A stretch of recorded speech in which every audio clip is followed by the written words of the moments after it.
يلا روز نجرب الكسادية. مرة يم يا روز، مرة شكرا. ثانك يو روز، يجنن يا بنات، جربوه. هاي روز. هاي مدام. هاو ار يو؟ هاي مدام. الحمد لله. اليوم روز بتسوي معكم كسادية بيتزا. يلا روز. Hello mga kabayan. Ngayon magagawa ako ng quesadilla pizza. Ayan, niready ko itong isang plates ng giniling na meat.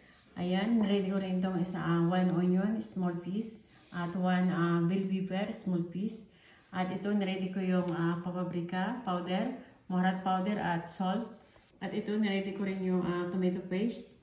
At itong tomato. At itong mozzarella cheese. At jalapeno.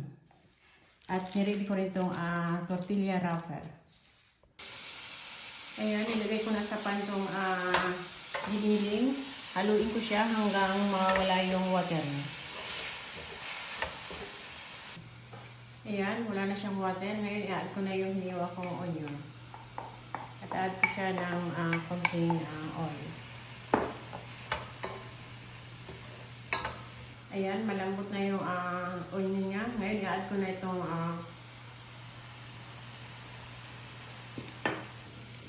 ayan, matapos kong ilagay yung spice niya. Ngayon, i-add ko na itong bell pepper.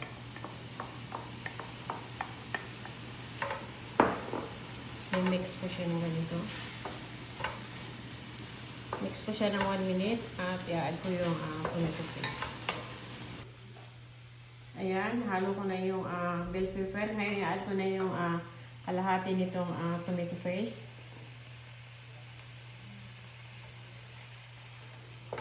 I-mix ko siya. Ayan, ngayon i-add ko na yung add ko siya ng 1/2 glass ng water at papakuluan ko siya ng 5 minutes. Ayan, itong tomato in can. Ito ang gagamitin ko para sa pizza sauce. Ayan, i-blend ko siya at lalagyan ko lang siya ng konting black pepper at oregano. Ayan, mas magandang gamitin natin to pag gagawa tayo ng ganitong tortilla at or pizza. Ayan, luto na yung ginawa kong meat.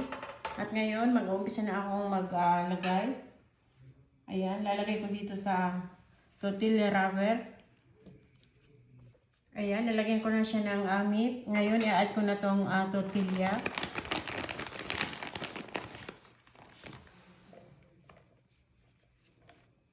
Ayan, nilagay ko na yung tortilla niya. At ngayon, i-add ko itong isang wrapper. Lalagyan ko siya ng 2 tablespoon ng tomato paste.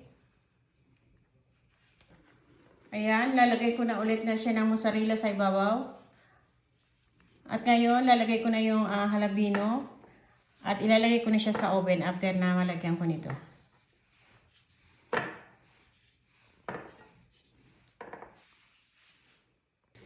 Ayan, luto na yung ginawa kong quesadilla pizza. Naka-ready na siya sa malinis na lagyan. Ngayon, ready to serve na siya and ready to eat. Lagyan ko rin siya ng hot sauce.